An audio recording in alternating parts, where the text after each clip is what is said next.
Hey guys, and welcome back to the iPickle podcast.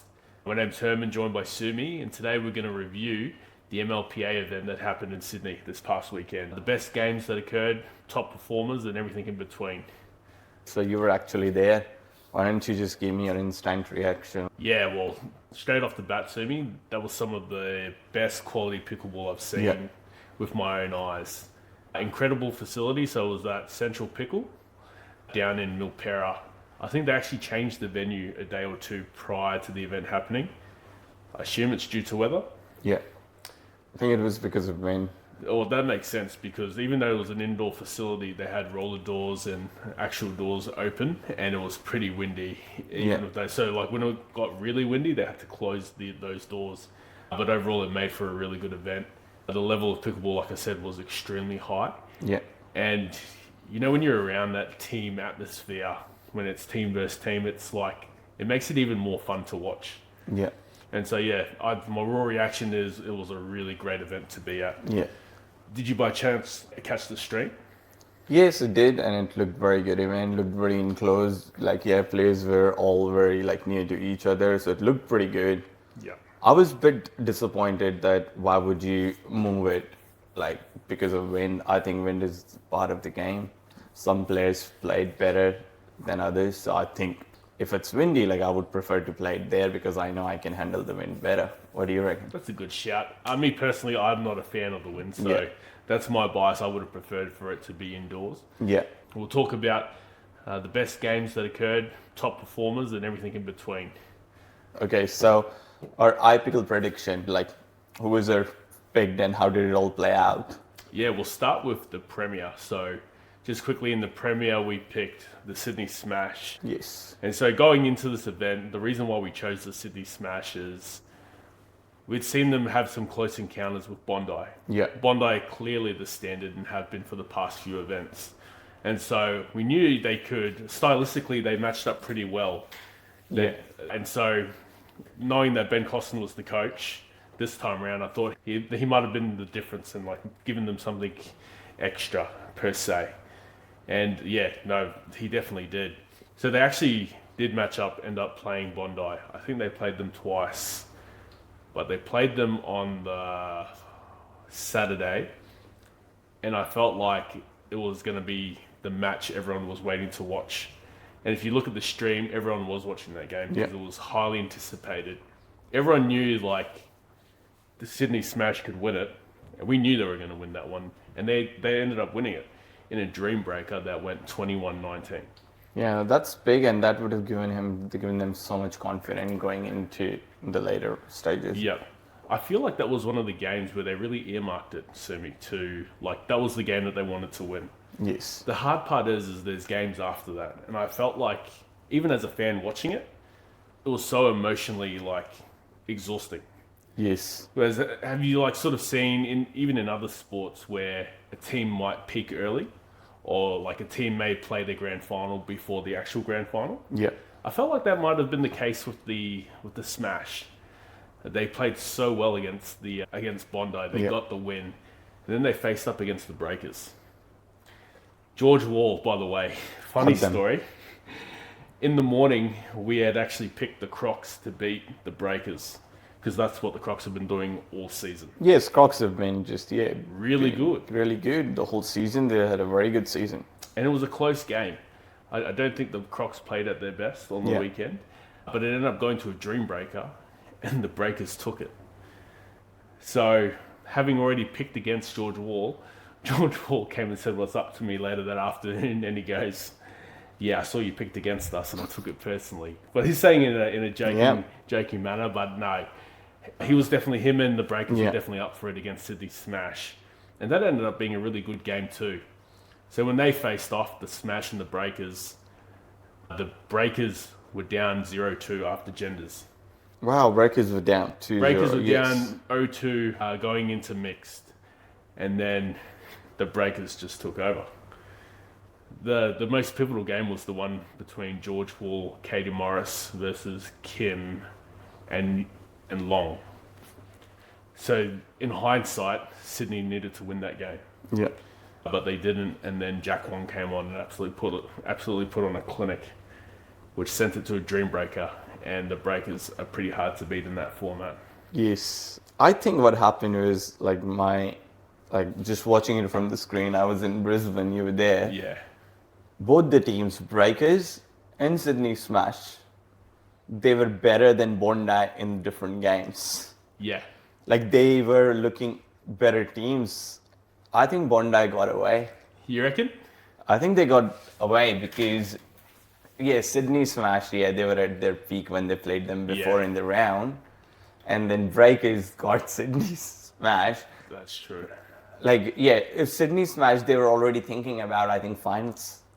Perhaps, because to be very honest, I thought they were gonna wipe the floor with Yeah. Brisbane, which they clearly didn't do. Yes, I think they're thinking about finals because they've beaten Bondi. They knew they're gonna verse Bondi in the finals, and they just literally took Breakers lightly. That's what happens when you start thinking about finals too soon.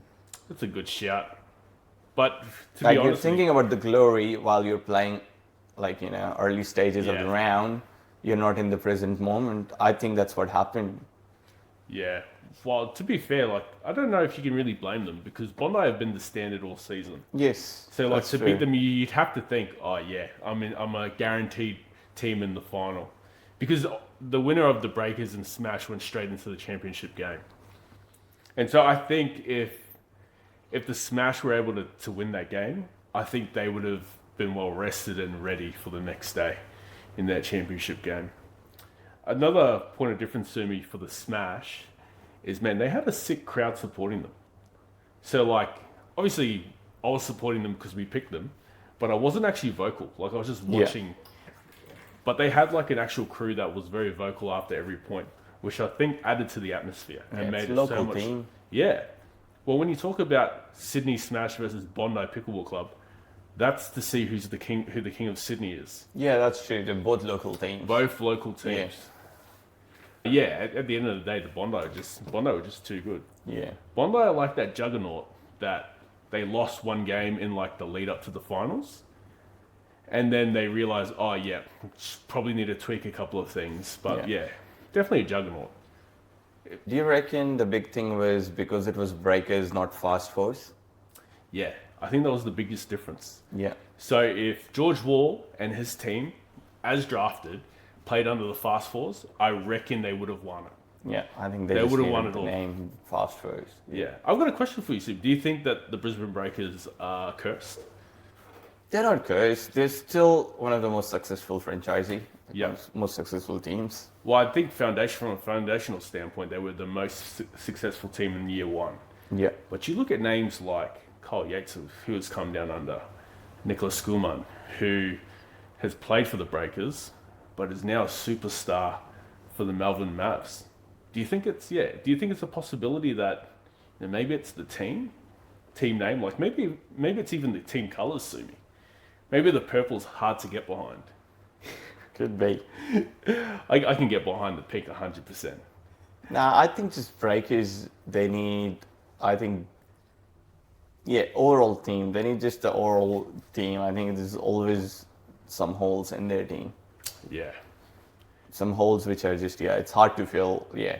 So they if they have a overall balanced team with George Wall in it, they make finals every event. Yes. Simi, when we look at the shuffle draft that happened mid-season, Yeah.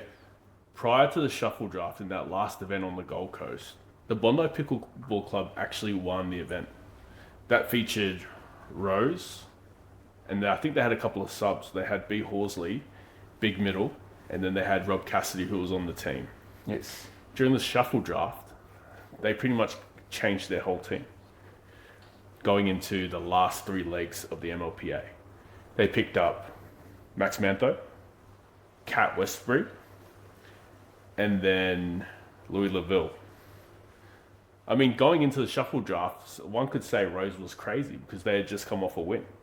But she made the changes and completely killed it for the last 3 events. Just how hard is it, Sumi, to, I guess, make these tough decisions as a captain, where you're also technically like a GM? Yeah. I think Rose, she wasn't crazy. as you saw it. Like even when she picked those teams, I think we have had this chat.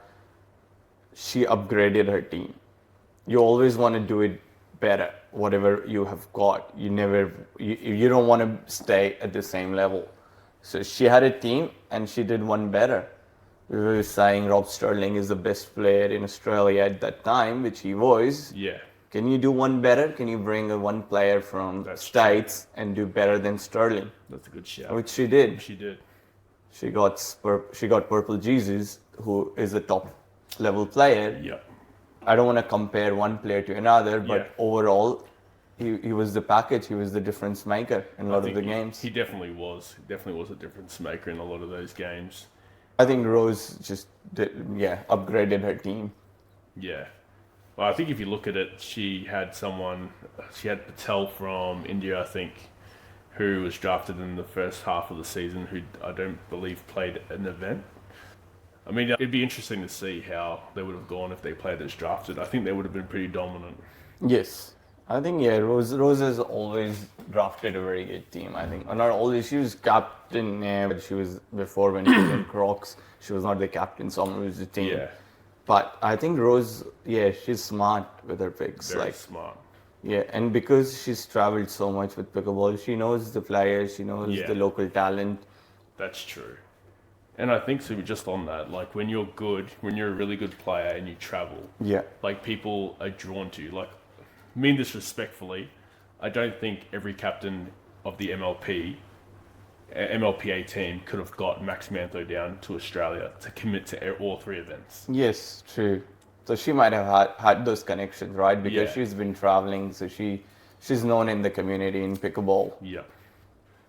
So have you noticed how, like, the captains that won the events this year, Andy won 2, and then Rose has won 4. She won 4 in a row. Yeah. If you rewind to last year, they were both on the Crocs under captain Summer Dalabona. Yeah.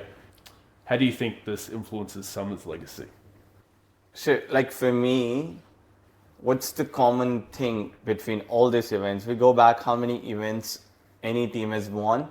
One common thing in all those teams, female captains, female strong captains.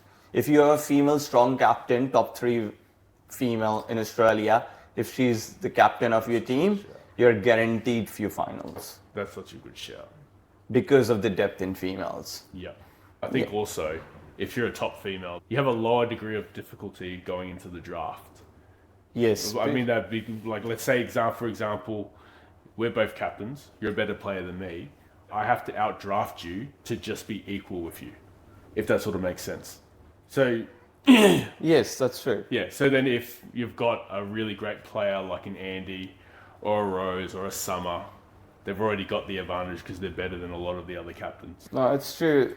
It's just like, if you're a female captain and you've got to pick first 3, first 4 pick, and you're a stronger female captain, you pick another strong female, you've already won the draft because there's not many females or there's not much depth at that level, at least not now. So that makes a massive difference. Yeah. Like you saw in another league, like in NPL, when Sarah Denny is a captain and she gets the first pick, she picks Sommer. Yeah. It was done, right? Yep. There is no competition anymore left because you've got the top 2 females, and now it's pretty easy to draft any 2 men's because what's with the men's, like what's with the male players?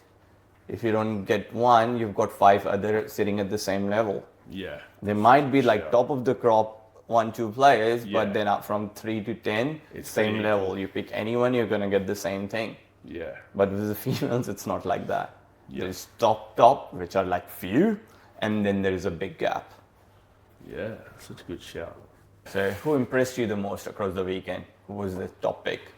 Yeah, all it has to be Bondi. Bondi just did so well. Yeah. Especially after a close loss, like against Sydney Smash. They rallied together and really showed their experience and took out the rest of the comp. I thought also the Brisbane Breakers, they won short of the championship. Yeah.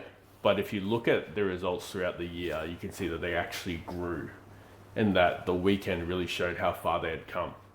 I would have been interested to see if they had another event in a month's time Yeah. to see how the Brisbane Breakers would have gone. Yeah. Because they would have grown again. And then obviously the Sydney Smash, I think even though they didn't make the championship game, I thought they played well too. Like, that's a huge win for them to get one over Bondi. Yes, I think that's a massive win. Like, yeah, for Sydney Smash. That was like, yeah, but at the same time, if you get a win over them, you have to win the tournament. Yep, that's so true. That is very true. Bondi, again, you said, they had obviously a very good tournament again. They won the event again. The good thing about Bondi was like they kept improving every match, every Yes. game. They absolutely did. They got better. Yeah. Louis Lavaux Ooh, he's keeps good. getting better every Yeah. game like he plays in the event. I think there are some players who gets better in the tournament by the game they play. There's a lot of players who actually, when they go into the tournament, first 2-3 games are like warm up for them. They're Yeah. getting in the groove. That was Bondi, the whole team. Yeah, I saw the game against Mavericks, 2-0 down. that's right. Right. Yeah, you don't expect. I think that was quarterfinals or whatever that was. Yeah. And yeah, you're 2-0 down, and then you're looking at like mixed doubles. You're going against a strong pair, Yeah. Nicola Schumann, Joey Farias. You come back from that, make a 2-2 win in a dream breaker. That's something, right? That's ice cold, straight up. Yeah, it was like, we're not Yeah. going out like this because we are Bondi. But the thing is, Sumi, like, especially with that specific matchup, Yeah. they've actually had that same matchup previously. I think it was like QTC or one of the other events where Yeah. Mavs were up 2-0. They looked like they were in the driver's seat. Yeah. And then Bondi said, hold up, we've got something to say. And Yeah. again, down 0-2, went back, won both mixed doubles, and then won it in a dream breaker. Yeah. I think that's what makes the MLPA so enjoyable to watch. Is it's the matchups that Yeah. make the stylistic matchups Yeah. that make the game so intriguing. So let's talk about the players, standout players. Like who stood out the most? I think it's hard to go past Rose, and she's had such an incredible year. But I don't know if people realize, but Yeah. this was her 4th in a row. Like that's complete dominance in this format. Obviously she did it with her team, but she performed really well. The whole team, the whole team did really well. I think also key performers from other teams would be George Wall, Jack Wong. Yep. They stand out. They did really well in those dream Yeah. breakers. I think also Nicola played well, and Elby, bro, she's gone. Yeah, she's so on. Like when she's playing. proper gun, man. Yeah. Yeah. Like I think we spoke about this off camera, but that's probably my favorite women's doubles duo in the MLPA. Nicola and Albie. Nicola and Elby, yeah. Yeah, they're strong together. Yeah, and they bring that on the court energy too. Yes, it is something. Albie is something. When you see her on the court, she is something. There is a lot of shouting, a lot of come-ons, And then I also think the Sydney Smash females, I thought they did incredibly well, especially in those tight moments in the Dream Breaker format. I thought they did really well. So one of the good games I enjoyed was watching Albie play against Yui. Yes, That was a very good mixed doubles game. that was a very good game. Very intense. So you had Yeah. Aaron Blitz, Albie against Yui and Taya. Yes. That was an intense game. I watched that live stream. Yeah. So I was sitting in the corner behind the camera. Very intense in a very Yeah. close game. And Yuvi just showed his experience. Yui is a superstar. Yeah. He was finger wagging. He was so funny, bro. When he Yeah. went like, no. It's classic. Yeah, I love Yui. He's a Yeah. funny dude. Nah, he killed it on the weekend. Yeah, too. he had a good tournament. I think, did. he was big. Yeah. And then Albie was, she was not afraid of him. She was No. going at him. It felt like she wanted to just go at him and win a Yeah. point against him. But I feel like that's the sort of player Yeah. both she and Nicholas Guman are. Like, they're Yeah. real fiery. Like, Yeah. they also want to show, like, they're the best on the court. Yes, true. Yeah, it was really good game to watch. Albie wanted to play left. We could see Yeah. that game, right? She- That mixed doubles. And she ended up playing a lot did. left in the end. A couple of times Yeah. throughout the weekend, she ended up on the left side. Yeah. I think it was a good decision. I watched that game, Yeah. like when she went on left, but I think she overdid it. Like you could see, like she just wanted it too much. But I think it's also credit to Aaron Blitz, like Yeah. to be open-minded, to be able to go right side and whatever's best for the team. Yeah, whatever was working, right? If Yeah. you're down, change it up. And Aaron's great at that. He wants to win. He doesn't care Yeah. who plays left or right. I think he's great with that. But yeah, I just feel Aaron should have got back in the left in those end moments. They would have got that mixed up. You reckon? Yeah, I think there was a good switch up. Put Albion left For a little bit. for a little bit. It was working, and then put back Aaron on the left again. And then I could see maybe Aaron wanted to go back on the left last moments. But yeah, he's just too nice. Sumi, given Bondi's dominance this season or this year, how do you think they would have matched up against previous winners? Let's say, for example, the Fast Fours, led by Captain George Wall, which featured Lucas Pascoe, Liz Trollock, and Jamie Way. How do you think a matchup between those two teams would play out? Well, that's a very interesting question. I think I would like to see that game. Yeah. I would say Fast Forwards because I really enjoyed that team. That was a nice team, Yes. wasn't And if that team was again coached by Ben Costin, I think they would win it. it? Yeah. I agree with you. Let's do another matchup, Sumi. Let's say this Bondi team versus the Crocs, the original Crocs, which was captained by Samadala Bonner, featured Rose Van Reek, Yeah. also had Aman Bhatia and Nielsen Chen. Who do you think wins that matchup? I'm also a fan of the original Crocs, so I would go with the original Crocs. I think Arman is beast. He and is. he's beast. So I would go with original Crocs. Right, well, it seems like we've just created like an unofficial bracket. So I'm just going to ask you straight up. Let's just talk about the final of that bracket. Yeah. Who would win between the Crocs, which captained by Samadal Bonner, feature Rose Van Reek, Aman Bhatia and then Nielsen Chen, versus the Fast Fours, coached by Ben Costin, captained by George Wall, feature Lucas Pascoe, Liz Trollock, and Jamie Way. Let's break that one down. Okay, let's start. Let's start with gender doubles, see who wins that game. So you've got Arman Bhatia and Nelson going against George Wall and Lucas Pascoe. Okay, I would give that. On three, say who you think will win. 1, 2, 3, 4s. Fast first. Yeah. George Wall and Lucas Pascoe. Yeah. So 4s are now up 1-0. Yeah. Let's go Into gender doubles. gender doubles. Women's doubles. Yeah. Samadella Bonner, Rose Van Reek versus Liz Trollock and Jamie Way. I'm going to need a minute here to think about that one. Summer Say it. Dolabana and Rose Van Reek. Versus Liz Trollock and Jamie Way. Give it to me on 3. Say it on 3. Wait, do you have your answer locked in? Yeah. 1, 2, 3, 4s. My guy didn't answer. I had fast. You have the Fast Fours, right? Yeah, Fast Fours wins that game. Liz and Jamie Way wins Yeah. that game because I think Summer is still a lot more like singles play. Like at this stage, I would say I think doubles. Yeah. Jamie Way and Liz Trulak, they've been playing very good. Like they've been playing Right. next level. Let's say you're the Crocs now. Who are you sending out? For mixed doubles, I'm Yeah. sending out my best team Yeah. because I need a win. So Yeah. my best, I'm sending out Arman Bhatia with Rose Van Reek. Yeah. And what if I send out Lucas Pascoe and Liz Trollock? Yeah, All right. Who wins that on 3? Crocs. 1, 2, 3. No, don't Yeah, need all right. it's just Crocs. All right. Crocs win that. Yeah. And then we go to the last one, which will be George Wall, Jamie Way versus Nielsen Chen and Samadella Bonner. Fast Fours got that in back. So you're telling me, what you're telling me is Fast Fours win that. Yes, Fast that Fours matchup. wins it. Yeah, when I see all the matchups, Yeah.